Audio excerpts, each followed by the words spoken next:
बच्चों को नमस्कार। प्यारे बच्चों, मैं फिर हाजिर हूँ आपकी 10वीं कक्षा की हिंदी की वर्कशीट को लेकर। और वर्कशीट नंबर हमारी यानी कार्यपत्रक नंबर 34 है और तिथि है 27 सितंबर 2021। तो प्यारे बच्चों, आज हमें व्याकरण पढ़नी है और व्याकरण में है वाच्य। तो वाच्य क्या होता है, आइए जानते हैं। प्यारे बच्चों, आइए आज हम वाच्य का अभ्यास करते हैं। वाच्य की परिभाषा पढ़ लेते हैं पहले। क्रिया के जिस रूप से यह पता चले कि वाक्य में क्रिया किसके अनुसार हो रही है, उसे वाच्य कहते हैं। तो आइए, तो सबसे पहला हमारा वाच्य के 3 भेद होते हैं। पहला भेद हमारा कर्तृवाच्य है। कर्तृवाच्य में कर्ता की प्रधानता होती है, जैसे किसी सरल वाक्य में कर्ता की यानी सब्जेक्ट की प्रधानता होती है। अब देखिए यहाँ पर परिवर्तन कैसे होता है, क्रिया के लिंग, वचन या पुरुष कर्ता के अनुसार।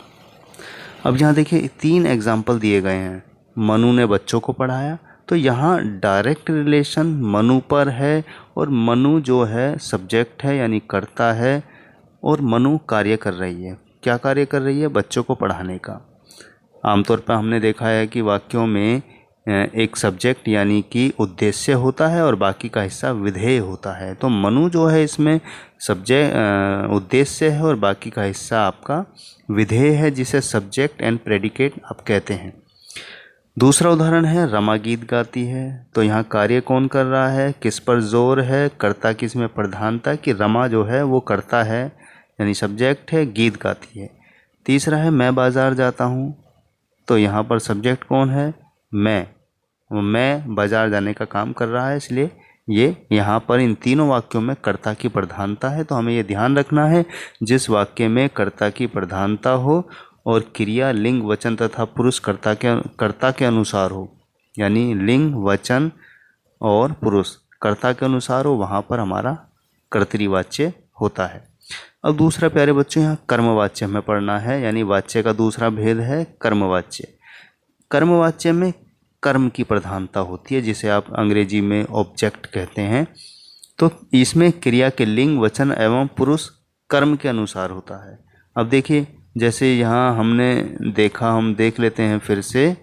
यहाँ पर देखिए मनु ने बच्चों को पढ़ाया। जब इसको हम कर्मवाच्य में बदलेंगे तो यहाँ मनु द्वारा बच्चों को पढ़ाया गया। अब दूसरा है रमा गीत गाती है। तो रमा द्वारा गीत गाया गया। तीसरा है मैं बाजार जाता हूँ।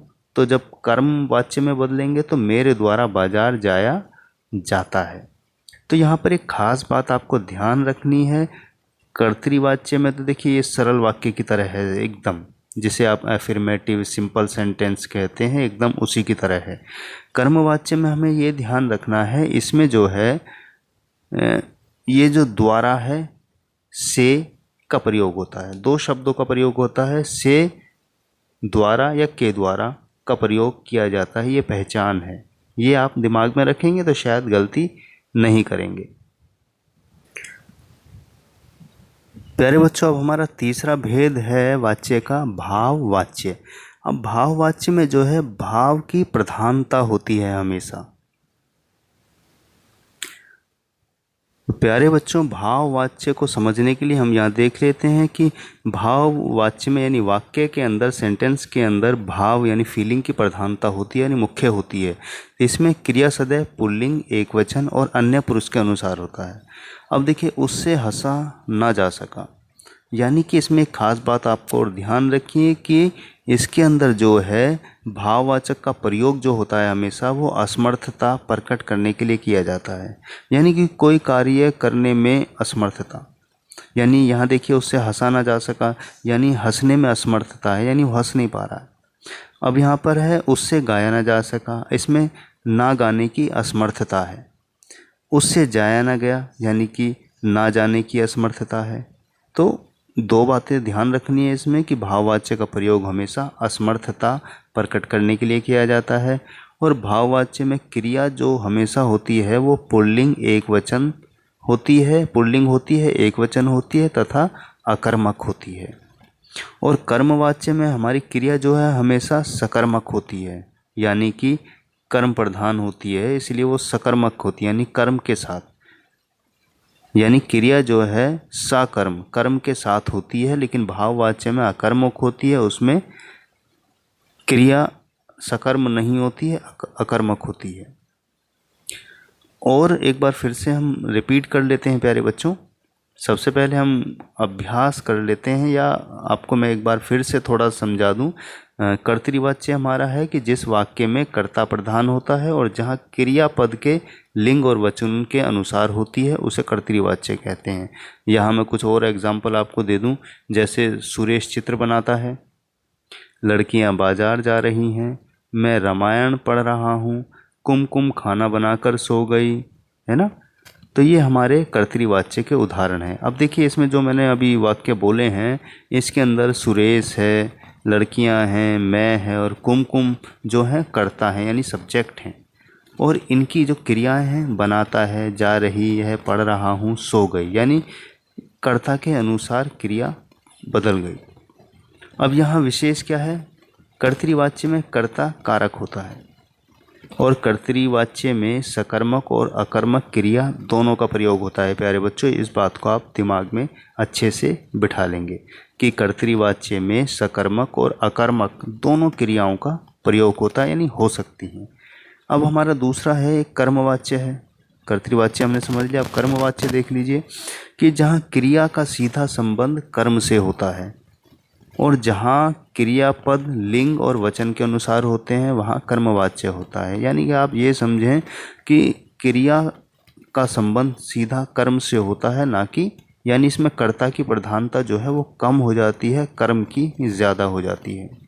चलो उदाहरण से समझ लेते हैं। जैसे मैं एक उदाहरण देता हूँ प्यारे बच्चों आपको कि माली द्वारा पौधे लगाए गए, राम द्वारा पतंग उड़ाई गई, बच्चों द्वारा क्रिकेट खेला जाता है। तो इसमें देखिए जो तीन वाक्य मैंने बोले हैं कि माली द्वारा पौधे लगाए गए, राम द्वारा पतंग उड़ाई जाती है, बच्चों द्वारा क्रिकेट खेला जाता है।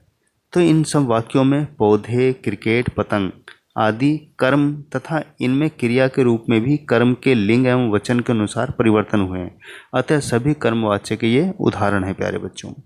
अब देखिए इसमें खास बात क्या है कि कर्मवाच्य में कर्ता के महत्व को कम करने के लिए से के द्वारा का प्रयोग होता है।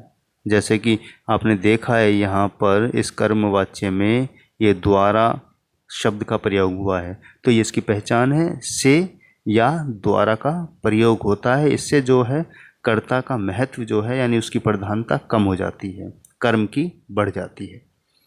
अब तीसरा मैंने भाववाच्य आपको बता ही दिया था कि इसमें हमें खास ध्यान रखना है कि इसमें भाववाच्य का प्रयोग हमेशा असमर्थता प्रकट करने के लिए होता है।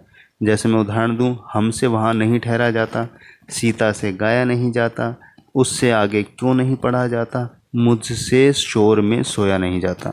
तो कहीं ना कहीं काम ना होने की असमर्थता है, काम नहीं हो पा रहा है, तो यहाँ पर हमेशा अकर्मक क्रिया प्रयोग होती है भाववाच्य में, और वो भी पुल्लिंग एक वचन के साथ।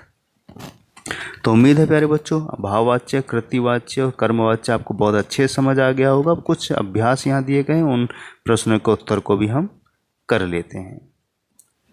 देखिए पहला प्रश्न है फिर कभी देखा जाएगा। तो ये एक भाव है, मैं अभी देखूंगा ये कर्तृवाच्य है, फिर कभी देखा जाएगा तो देखा जाएगा में भाववाच्य आपका, इसका उत्तर का है। अब दूसरा प्रश्न हमारा है कि उसके द्वारा लिखा गया। अब इसका सही उत्तर क्या है कि वह निबंध, इसमें चार ऑप्शन है, वह निबंध लिखेगा, वह निबंध लिख रहा होगा, उसने निबंध लिखा होगा। तो इसको कर्तृवाच्य में देखिए उसने निबंध लिखा, सीधा संबंध है क्रिया का कर्ता से, उसने निबंध लिखा। अब प्रश्न 3 है कि उसने उछलकर डोर पकड़ ली, इसको हमें कर्मवाच्य में बदलना है। पकड़ ली, देखिए यहाँ ध्यान दीजिएगा, पकड़ ली तो क्या है, उनसे उछलकर डोर पकड़ी जा रही है, उनके द्वारा उछलकर डोर पकड़ ली जाएगी, उनके द्वारा उछलकर डोर पकड़ ली गई, या इनमें से कोई नहीं। तो इसका सही उत्तर हमारा गा है कि डोर पकड़ ली गई। अब है चौथा, वे बाग छोड़कर नहीं उड़े। अब इसको हमें भाववाच्य में बदलना है प्यारे बच्चों, तो इसका सही उत्तर है गा, उनसे बाग छोड़कर नहीं उड़ा गया। पांचवा प्रश्न है कि चोट के कारण उससे चला नहीं जाता, इसको कर्तृवाच्य में बदलना है, तो इसका सही उत्तर हमारा है का, चोट के कारण वह चल नहीं पाता या चल नहीं सकता। एक आपकी गतिविधि भी दी गई है प्यारे बच्चों कि वाक्य को समझाते हुए एक पोस्टर बनाइए। इसमें आप अपने मित्रों की सहायता ले सकते हैं प्यारे बच्चों। इसको आप बनाइएगा और अपनी कक्षा में ज़रूर लगाइएगा जिससे सभी छात्रों को लाभ मिल सके। एक बार हम प्रश्नों को रिपीट कर लेते हैं। यहाँ भाववाच्य के कुछ अभ्यास हैं वो देख लेते हैं, फिर कभी देखा जाएगा। इसका सही उत्तर भाववाच्य यानी का है। प्रश्न 2 का उसके द्वारा निबंध लिखा गया, इसको कर्तृवाच्य में बदलना है तो इसका उत्तर गा है, उसने निबंध लिखा। फिर है प्रश्न 3, उसने उछलकर डोर पकड़ ली, इसको कर्मवाच्य में बदलना है, इसका उत्तर गा है, उनके द्वारा उछलकर डोर पकड़ ली गई। प्रश्न 4 है वे बाग छोड़कर नहीं उड़े तो इसको भाववाच्य में बदलना है, इसका उत्तर गा है, उनसे बाग छोड़कर नहीं उड़ा गया। प्रश्न 5 है कि चोट के कारण उससे चला नहीं जाता, कर्तृवाच्य में बदलना है, इसका उत्तर का है, चोट के कारण वह चल नहीं पाता या चल नहीं सकता।